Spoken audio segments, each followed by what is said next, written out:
Hello दोस्तों, नमस्कार। किसी चैनल में मैं आप सब लोगों का दिल से बहुत बहुत स्वागत करता हूँ।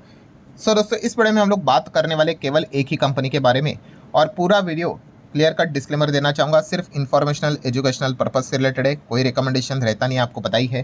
अगर आपको बाय करना है, सेल करना है, होल्ड करना है, एवरेज करना है, आप अपने फाइनेंशियल एडवाइजर के साथ डिस्कस करके डिसीजन ले सकते हो। तो चलिए दोस्तों, स्टार्ट करते हैं। यहाँ पे जो एक कंपनी है, आज के दिन लिटरली मतलब काफ़ी इन्वेस्टर के बीच में उसने कन्फ्यूजन क्रिएट कर दिया। कन्फ्यूजन क्रिएट मतलब एग्जैक्टली हुआ क्या है, तो कंपनी का शेयर ज़बरदस्त गिर गया। 18% के आसपास गिरा था, फिर थोड़ा रिकवर हुआ, कुछ तो 13-15% के आसपास सेटल डाउन हो चुका है। इसमें कोई बड़ी बात नहीं है। शेयर बाजार है, तेज़ी मंदी चलती रहती है, एक्सट्रीम तेज़ी मंदी चलती रहती है। कल के दिन भी कुछ ऐसा होते रहेगा, परसों भी होते रहेगा। बट कन्फ्यूजन के पीछे का कारण की अगर हम लोग यहाँ पे बात कर ले दोस्तों, तो आज ही के दिन कंपनी के Q3 के रिजल्ट थे। तो ठीक है ना, इसमें कौन सा कन्फ्यूजन वाली बात है। कंपनी के नंबर घटिया आए होंगे, एकदम खराब आए होंगे, प्रॉफिट विफिट सब कुछ गिरा होगा। यही तो खास बात है दोस्तों, कंपनी के नंबर कोई घटिया नहीं है, इनफैक्ट कंपनी के नंबर बहुत ज़बरदस्त है। एंड उसके बाद जब देखा तो एकदम ही पैनिक लेवल की सेलिंग देखने को मिली। देखिए, छोटा मोटा सेलिंग समझ में आता है, देखा है ना आपने बहुत बार की कंपनी के नंबर डिसेंट है, फिर भी कुछ इन्वेस्टर को अच्छे नहीं लगे तो होती है गिरावट। बट यहाँ पे तो एकदम ज़बरदस्त गिरावट देखने को मिली। एंड इसीलिए ये कन्फ्यूजन क्रिएट हुआ है कि एग्जैक्टली हुआ क्या। नंबर तो ठीक थे एंड उसके बाद इतनी बड़ी गिरावट। मतलब मैं अगर आपके सामने नंबर रख दूँ, आप देख सकते हैं यहाँ पे दिसंबर, सितंबर, दिसंबर, ठीक है, सीक्वेंस आप यहाँ पे देख सकते हैं। नंबर पढ़कर देखो, टोटल इनकम कितना है 3432, 3 महीने पहले 3309, एक साल पहले लगभग 2500 के आसपास। 2400 कितना हो गया, 3400 हो गया। ईयरली ज़बरदस्त जंप है। 3 महीने पहले 3300 था, वो 3400 हुआ, तो ठीक है भाई। क्वार्टरली भी डिसेंट जंप देखने को नहीं, मतलब ईयरली क्वार्टरली इनकम में तो अच्छा इजाफा देखने को मिल रहा है।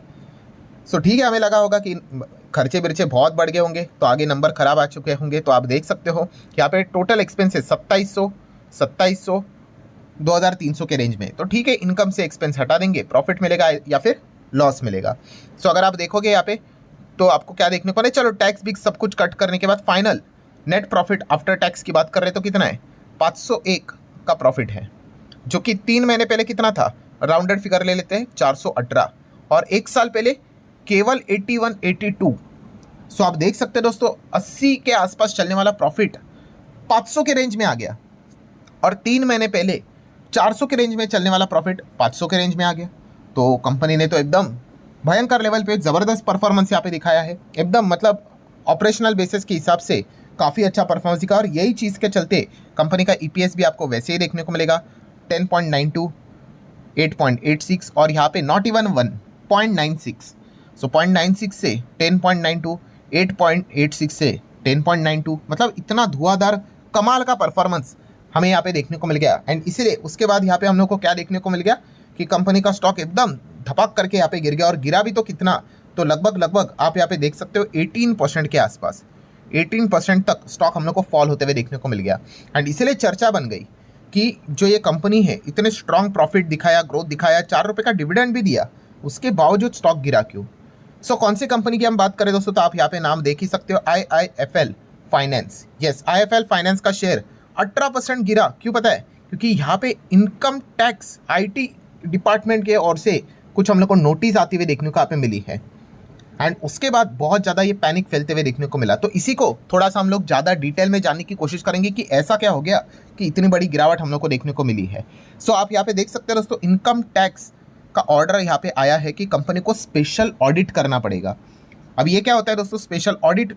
ऑडिट मतलब क्या, आपको बताया ना, ये सारी चीज़ें बुक्स ऑफ अकाउंट्स को आपको चेक करना होता है। तो यहाँ पे बताया है कि कंपनी को स्पेशल ऑडिट यहाँ पे करना पड़ेगा कंपनी के अकाउंट का फॉर अ स्पेसिफिक पीरियड। मतलब इनकम टैक्स की अगर बात कर ले, मतलब IT डिपार्टमेंट की बात कर ले, उनको डाउट है कि कंपनी के पर्टिकुलर कुछ तो बुक्स ऑफ अकाउंट या फिर ये XYZ पीरियड है, 2-3 महीने का पीरियड हो सकता है, हफ्ते भर का पीरियड हो सकता है, वहाँ पे उनको लग रहा है कि कुछ तो कंपनी ने गड़बड़ की, ऐसा IT डिपार्टमेंट को लग रहा है। वो सच है कि झूठ है, उसीलिए तो ये क्या कर रहे हैं, स्पेशल ऑडिट। ऑडिट मतलब इन्वेस्टिगेशन, आप ऐसा भी समझो। स्पेशल ऑडिट कंडक्ट यहाँ पे कर रहे हैं, एंड उसके बाद हमें पता यहाँ पे चलेगा कि क्या कुछ वाकई में गड़बड़ थी, या फिर बोलेंगे अरे भाई कुछ भी गड़बड़ नहीं है। बट जैसे ही ये खबर निकल कर आई कि IT डिपार्टमेंट ने स्पेशल ऑडिट का यहाँ पे ऑर्डर यहाँ पे दिया है, उसके बाद हम लोग को एक गिरावट देखने को यहाँ पे मिली है। ठीक है, मतलब ये नोटिस के चलते ये गिरावट देखने को मिली, आप ऐसा भी यहाँ पे कह सकते हैं, ये वन ऑफ द पॉइंट देखने को मिला है। इसलिए आप यहाँ पे देख सकते हो दोस्तों, रेगुलेटरी स्क्रूटनी वर्सेस परफॉर्मेंस, ये फाइट देखने को मिल गई। मतलब कंपनी का Q3 का डेटा अभी मैंने आपको दिखाया, 11 फोल्ड नेट प्रॉफिट जंप मैंने आपको दिखाया ना, 500 प्लस चला गया।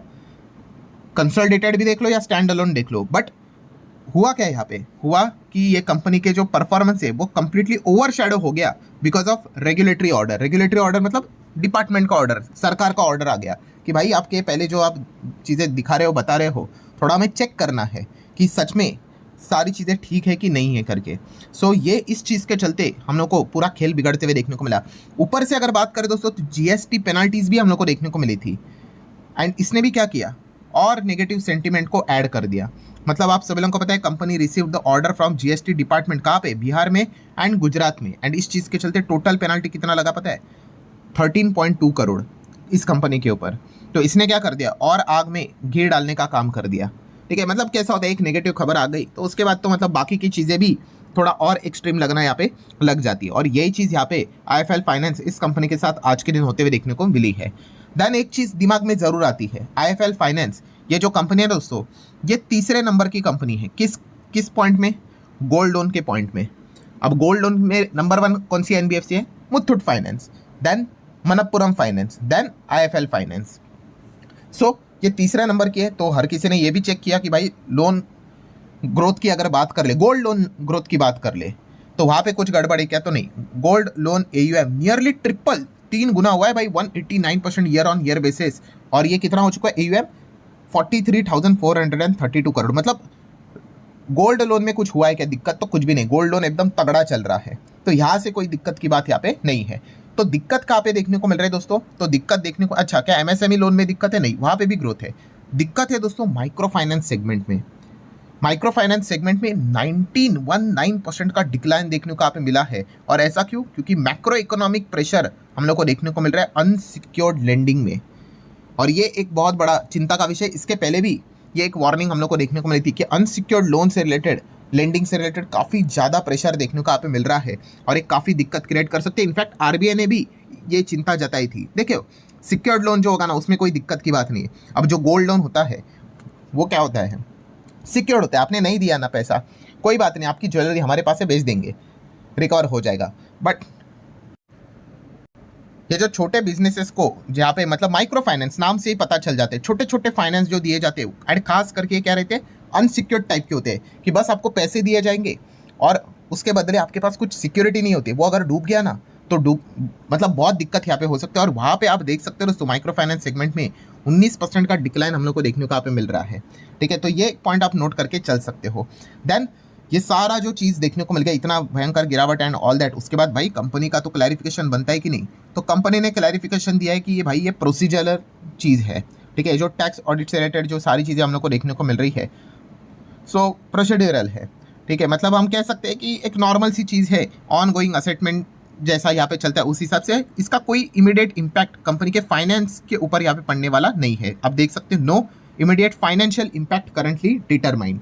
सो कंपनी ने बताया कि जो आप फाइनेंशियल डेटा जो पढ़ रहे हैं वो ठीक है, उसके ऊपर कोई इम्पैक्ट देखने को नहीं मिलेगा। ये कंपनी ने अपने साइड से क्लैरिफिकेशन दिया है। अब इसमें कितना सच है कितना झूठ है, वो तो एक्चुअल में जब ऑडिट की रिपोर्ट निकल कर आएगी ना, तब पता चलेगा। ठीक है, तो ये पॉइंट को आप ज़रूर नोट करके चल सकते हो। एंड आखिरी पॉइंट की बात करें तो अगले हफ्ते 27 जनवरी की अगर बात करें तो कंपनी को FNO से एग्जिट यहाँ पे किया जाने वाला है। ठीक है, तो ये भी एक पॉइंट है जिसको आप नोट करके यहाँ पे चल सकते हो। मतलब अगर हम लोग यहाँ पे बात कर ले तो टोटल यहाँ पे ये जो गिरावट देखने को मिली है 15, 16, 17, 18% की, वह ऐसी यहाँ पे गिरावट नहीं है दोस्तों। इसके पीछे का सबसे बड़ा कारण यहाँ पे क्या है, 2 ही कारण आप कह सकते हैं जो स्पेशल ऑडिट करने के लिए कहा है। ऑडिट मतलब इन्वेस्टिगेशन। अब इससे क्या आ गया, अनसर्टेनिटी आ गया कि भाई उस रिपोर्ट में निकल करके आएगा, कुछ नहीं निकला तो भाई उस दिन आप देख सकते हो खबर निकल कर आएगी कि IIFL फाइनेंस एकदम ऐसा भागा वैसा भागा। बट अगर कुछ गड़बड़ निकली तो फिर दिक्कत यहाँ पे हो सकती है। तो इसी डर के चलते हम यहाँ पे कह सकते हैं एक्स्ट्रा सेल ऑफ हम लोग को देखने को मिला है। ऊपर से GST से रिलेटेड वो पेनाल्टीज चलती थी, और माइक्रो फाइनेंस में जो डिप देखने को मिला है, इस सभी चीज़ों को जोड़कर देख ले तो ये गिरावट हम लोग को आज के दिन IIFL फाइनेंस में देखने को यहाँ पे मिली थी। कंपनी के नंबर कोई खराब नहीं है, बट ये पॉइंट के चलते दिक्कत देखने को मिली थी। बाकी कंपनी की बात करें तो आपको बताइए, डाइवर्सिफाइड NBFC है, बिजनेसेस को लोन देने का यहाँ पे काम करती है, ठीक है। उसी के साथ साथ आप यहाँ पे चेक कर सकते हो, होम लोन मिलेगा, gold loan, business loan, micro finance, capital market finance, ठीक है, कंस्ट्रक्शन से रिलेटेड फाइनेंस, डेवलपर फाइनेंस, इसमें कंपनी काम यहाँ पे करती है। शेयर होल्डिंग पैटर्न की अगर बात कर ले तो आप यहाँ पे देख सकते हैं प्रमोटर 24-25% है, एफ की अगर बात कर ले तो 27-28% है, डी की अगर बात कर ले 9% के आसपास एंड पब्लिक के आसपास बात कर ले तो 38% का स्टेक देखने को मिल रहा है। कोई शेयर गिरवी है क्या? नहीं, तो कोई भी शेयर हम लोग को गिरवी रखने को यहाँ पे नहीं मिला है। सो ठीक है दोस्तों, जो एग्जैक्टली क्या क्या चीज़ें हुई थी वो आसान भाषा में मैंने आप लोगों के सामने रखी हुई है। सो आप भी चाहो तो फर्दर स्टडी इसको यहाँ पे कर सकते हो। सो आशा करता हूँ वीडियो हेल्पफुल लगा होगा, चाहो तो लाइक एंड शेयर कर सकते हो। मिलते हैं नेक्स्ट वीडियो में, तब तक के लिए बाय बाय।